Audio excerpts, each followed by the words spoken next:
দাও ইখলাস এমন মোরে ইয়া ইলাহি। আলহামদুলিল্লাহি রাব্বিল আলামিন ওয়াসসালাতু ওয়াসসালামু আলা সাইয়্যিদিল মুরসালিন আম্মা বা'দ ফাআউযু বিল্লাহি মিনাশ শাইতানির রাজীম বিসমিল্লাহির রহমানির রহিম। আমার সাথে সাথে পড়ুন, আসসালাতু ওয়াসসালামু আলাইকা ইয়া রাসূলুল্লাহ,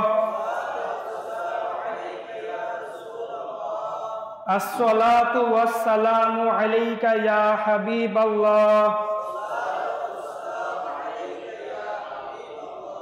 আসসালাতু ওয়াসসালামু আলাইকা ইয়া নবিয়াল্লাহ ওয়া আলা আলিকা ওয়া আসহাবিকা ইয়া নূরাল্লাহ।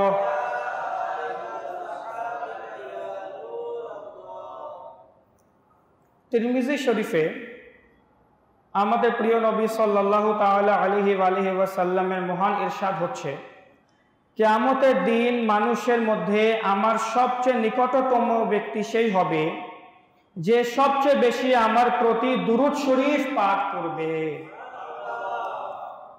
আসুন আমরাও একবার দুরূদ শরীফ পাঠ করে নিই।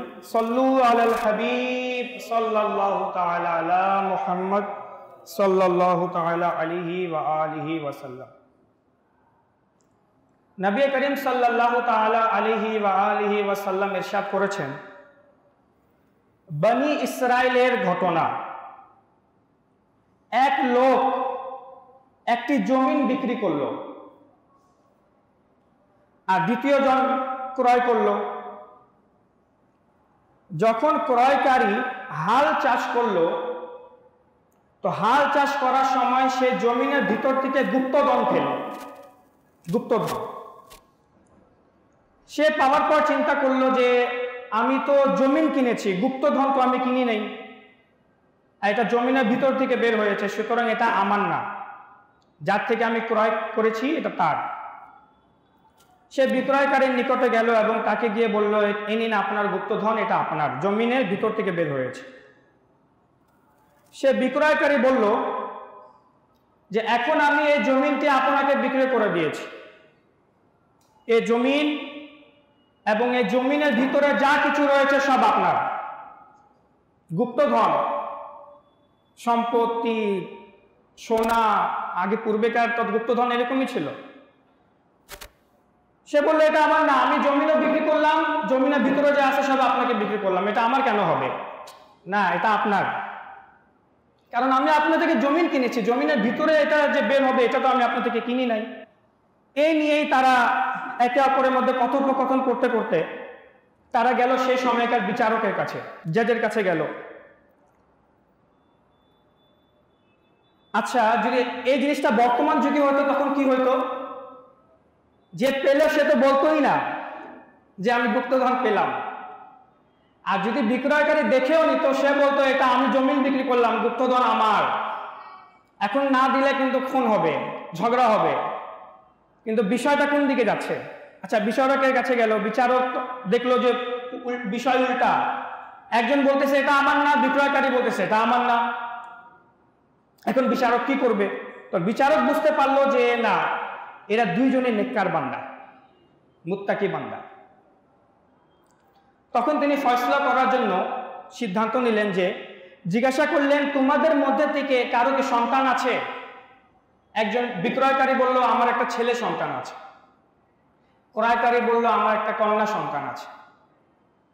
তো জাজ, যে বিচারক ছিল, সে বলল আচ্ছা ঠিক আছে, একটা কাজ করো, তুমি নিজের ছেলের নিজের কন্যার সাথে বিবাহ দিয়ে দাও, আর উপহার স্বরূপে গুপ্তধন তাদেরকে দিয়ে দাও। ফয়সালা হয়ে গেল, এটা দুইজনই রাজি হয়ে গেল। আর এভাবে অনেক সুন্দরভাবে, যে বিচারক ছিল সেও নেককার ছিল, হিকমত ছিল তার কাছে, সেও হিকমতের সাথে এই ফয়সালা করে দিল। আমার প্রিয় ইসলামী ভাইরা, এই ঘটনা বর্তমান যুগের হিসাবে যদিও বা পুরো উল্টো, কিন্তু এর মধ্যে আমাদের জন্য অসংখ্য শিক্ষা রয়েছে। কি শিক্ষা রয়েছে? তাকওয়া। সাকসেস যেটাকে বলে, সাফল্যতা, সাকসেস, আমরা সাকসেস এবং সাফল্যতার যে মূল গোড়া অন্য কিছুকে বানিয়ে নিয়েছি। আমরা মনে করি ধন সম্পত্তি, গাড়ি বাড়ি, টাকা পয়সা, সন্তান, স্ত্রী, পরিবার, পরিজন, এসব কিছু হচ্ছে সাকসেস।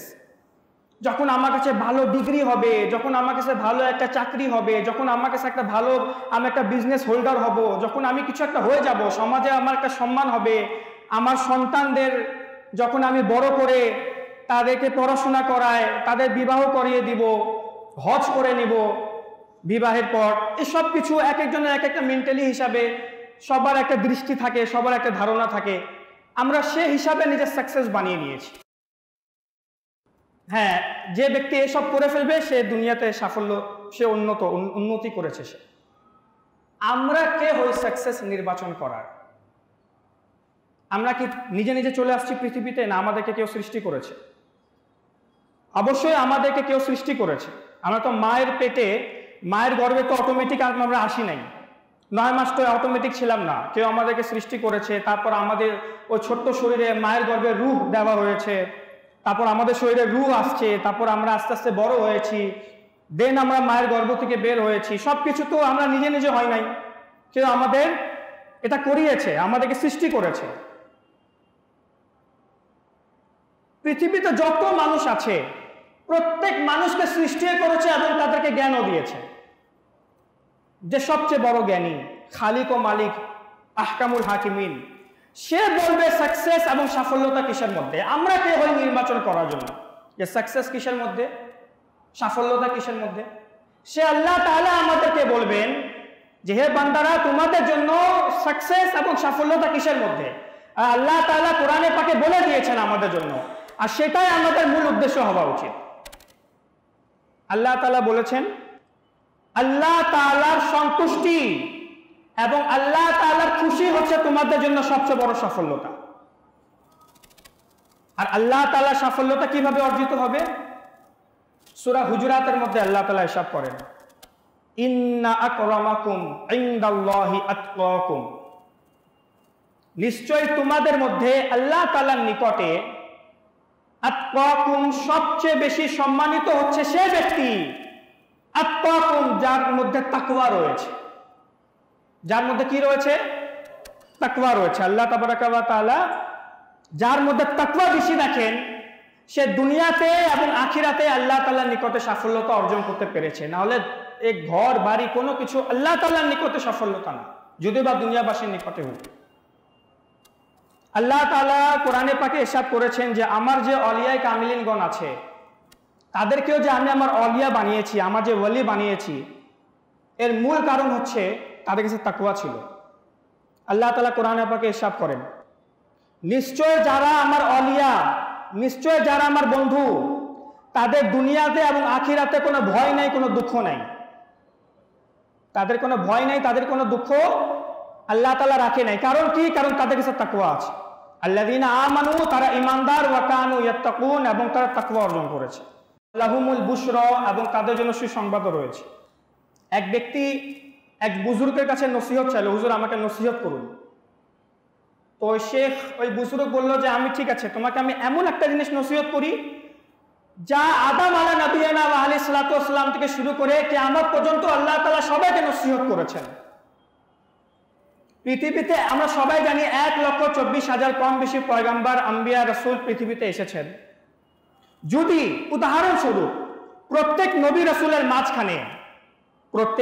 রাসূলের মাঝখানে যদি 300 বছরের ব্যবধান থাকে, যেমন ঈসা আলাইহিস সালাম আর আমাদের প্রিয় নবী সাল্লাল্লাহু আলাইহি ওয়াসাল্লামের মাঝখানে 500 বছরের ব্যবধান আছে। ইব্রাহিম আলাইহিস সালামের সাথে আমাদের প্রিয় নবীর ব্যবধান 2,000-2,500 বছর আগে। তো সেই হিসাবে যদি এভারেজে এমনও হয়েছে এক যুগে দুইটা নবী এসেছেন, হযরত ইব্রাহিম আলাইহিস সালাম, হযরত লূত আলাইহিস সালাম একই যুগের, হযরত মূসা আলাইহিস সালাম, হযরত হারুন আলাইহিস সালাম একই যুগের, হযরত ইয়াকুব আলাইহিস সালাম, হযরত ইউসুফ আলাইহিস সালাম উনারই সন্তান, একই যুগের। কিন্তু যদি এভারেজে আমরা, যেহেতু 1,24,000 পয়গম্বর এসেছেন আর সবার নাম কোরআন শরীফে আসেও নাই, কিন্তু যদি অ্যাভারেজে আমরা দেখি যে প্রত্যেক নবীর মধ্যে যদি 300 বছরের ব্যবধান থাকে, তো সে হিসাবে 3,72,00,000 কোটি এই পৃথিবীর বয়স হবে আদম আলাইহিস সালাম থেকে যদি শুরু করি। এটা একটা উদাহরণ।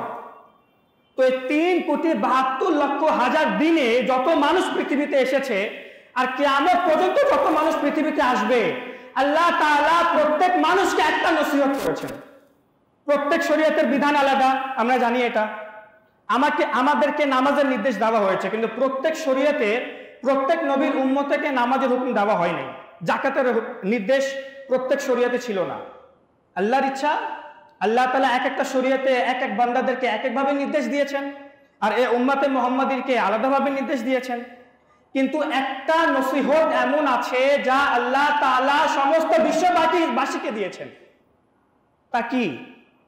সূরাতুন নিসা ইরশাদ হচ্ছে, নিশ্চয়ই আমি তাকিদ দিয়েছি তাদেরকে যাদেরকে তোমাদের পূর্বে কিতাব প্রদান করা হয়েছে, তোমাদের পূর্বেকার উম্মতীদেরকে আমি তাকিদ দিয়েছি, নির্দেশ দিয়েছি কিসের? ইয়াকুম আনিত্তাকুল্লাহ, যে তোমাদের উপর আল্লাহ তাআলার তাকওয়া অর্জন করা আবশ্যক। তাকওয়া ইসলামের মূল গোড়া, ইমানের পর হচ্ছে তাকওয়া অর্জন করা। এমন একটা ইম্পর্টেন্ট একটা জিনিস তাকওয়া। আমরা হয়তো নামাজের নাম অনেক শুনেছি, নামাজ পড়তেও এসেছি আজকে, যাকাত, রোজা, হজ শুনেছি। তাকওয়া কি? তাকওয়ার নাম তো অনেকবার শুনেছি। ইমাম গাজালি রহমাতুল্লাহি তাআলা আলাইহি তার বিদায়াতুল হিদায়ার মধ্যে এই তাকওয়ার উদাহরণ, তাকওয়ার তিনি যে ডেফিনিশন, সংজ্ঞা তিনি এভাবে দিয়েছেন, আত-তাকওয়া হিয়া ইমতিসালু আওয়ামিরিল্লাহি ওয়া ইজতিনাবি নওয়াহিহি। তাকওয়া হচ্ছে আল্লাহ সুবহানাহু ওয়া তাআলা যা নির্দেশ দিয়েছেন তা আদায় করা, ওয়া নওয়াহিহি, এবং যা থেকে আল্লাহ তাআলা নিষেধ করেছেন তা থেকে নিজেকে বারণ করা। এটা হচ্ছে তাকওয়া। তো ঠিক আছে, আমরা তো নামাজ পড়ি, তাকওয়া না? না, হিয়া ইমতিসালু আওয়ামিরিল্লাহি। আমি নামাজ পড়ছি কিন্তু রোজা আদায় করছি না।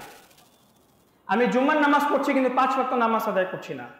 আচ্ছা, আমি 5 ওয়াক্ত নামাজ আদায় করছি, আমি রোজাও রাখছি, আমি যাকাতও আদায় করছি, কিন্তু অনেক ওয়াজিব আমল সমূহ রয়েছে যা আমি আদায় করছি না। আচ্ছা, আমি সব ইবাদত করছি কিন্তু গুনাহ থেকে নিজেকে বাঁচানোর চেষ্টা করছি না।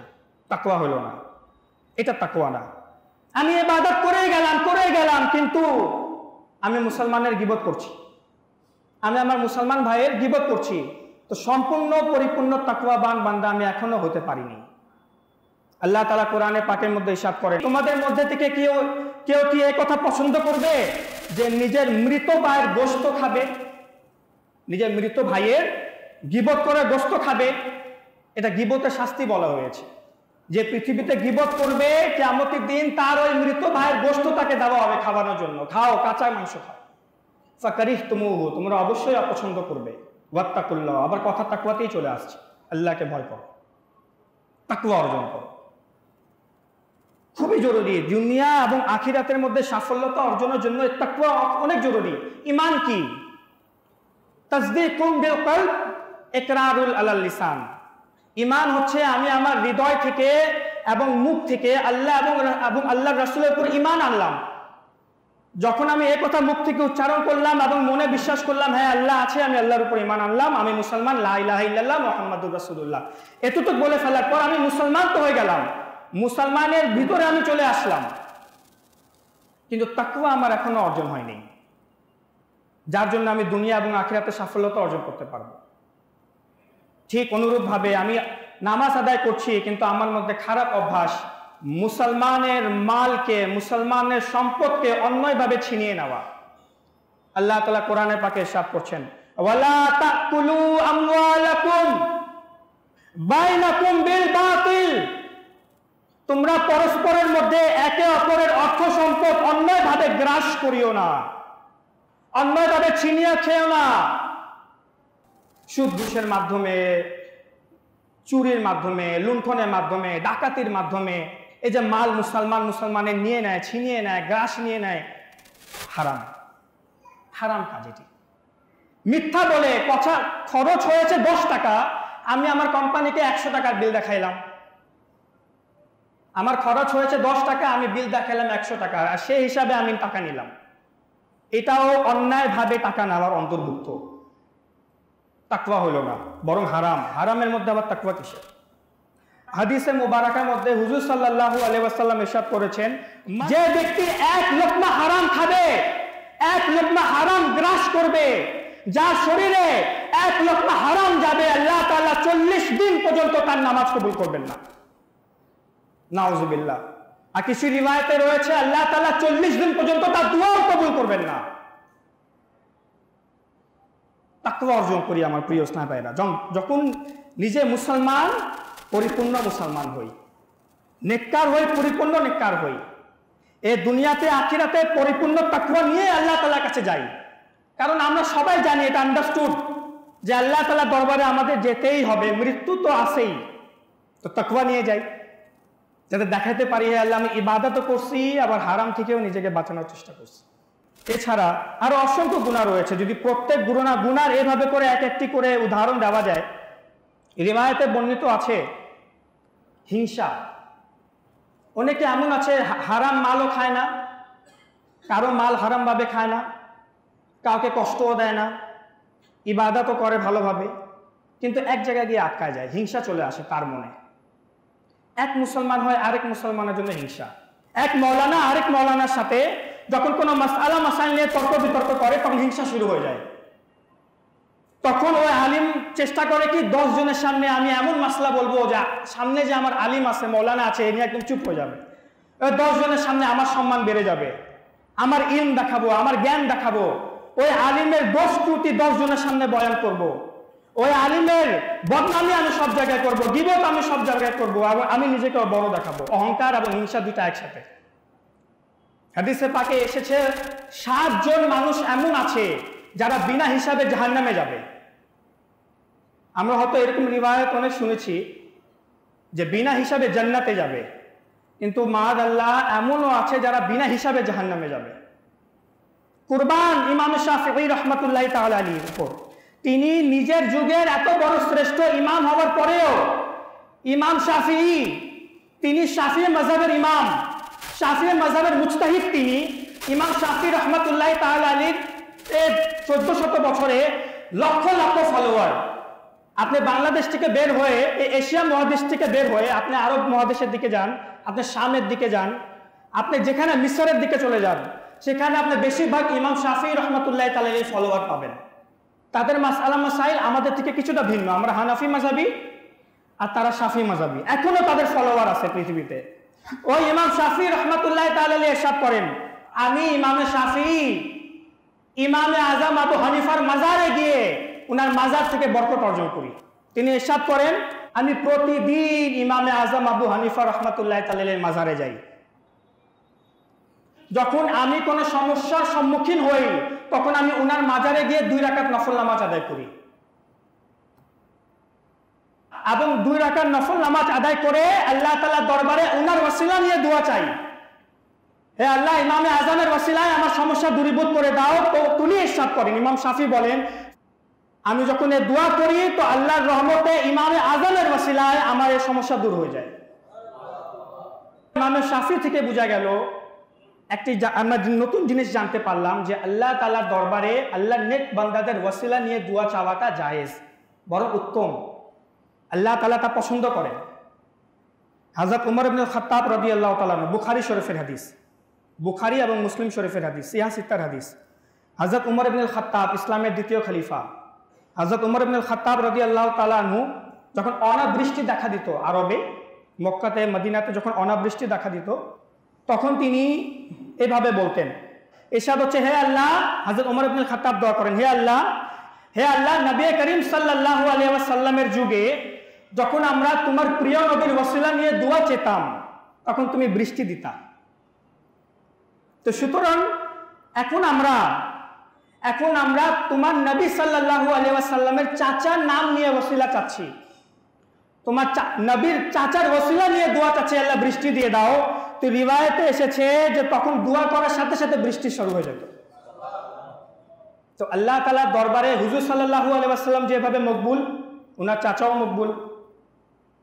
আর চাচা সাহাবী ছিলেন, সাহাবি আল্লাহর ওয়ালি হয়, তো আল্লাহর ওয়ালি সাহাবি আল্লাহর নেক বান্দাদের ওয়াসিলা নিয়ে দোয়া চাওয়া এটা তাকওয়াও, আবার আল্লাহ তাআলার পছন্দনীয় এবং জায়েজও।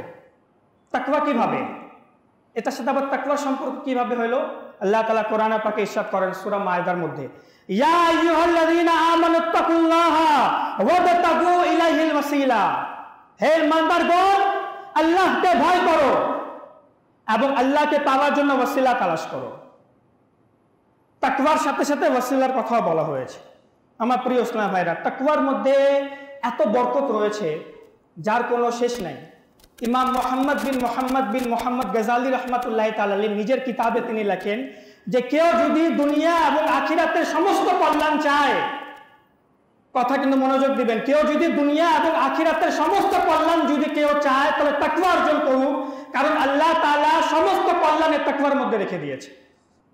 যে আল্লাহকে ভয় করে, যে তাকওয়া অর্জন করে, আল্লাহ তাআলা তার জন্য নাজাতের ওসিলা বের করে দেন, নাজাতের পথ বের করে দেন, নাজাতের এমন রাস্তা বের করে দিবেন।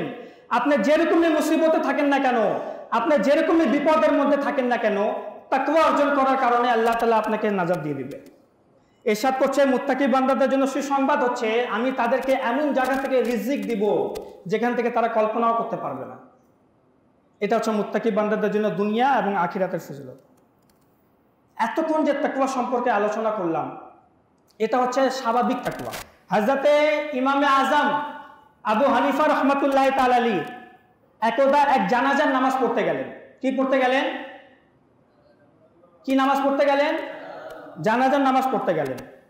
তখন প্রখর রোদ ছিল, গরম, আর ওখানে কোনো ছায়াও ছিল না। পাশে এক ব্যক্তির ঘর ছিল, ওই ঘরের দেয়ালে ছায়া দেখে লোকেরা তাকে দেয়ালে ছায়া দাঁড়ানোর জন্য বলল, এত বড় ইমাম, ইমামে আজম, মুফতি সাহেব, মুজতাহিদ, হুজুর আপনি ওই ঘরের ছায়া চলে আসেন, আমরা রোদে আসি, আপনি ঘরের ছায়া চলে আসেন। তিনি বলেন, ওই ঘরের মালিক আমার কাছে ঋণী, ওই ঘরের মালিক আমার কাছে ঋণী, সে আমার থেকে কর্জ নিয়েছিল।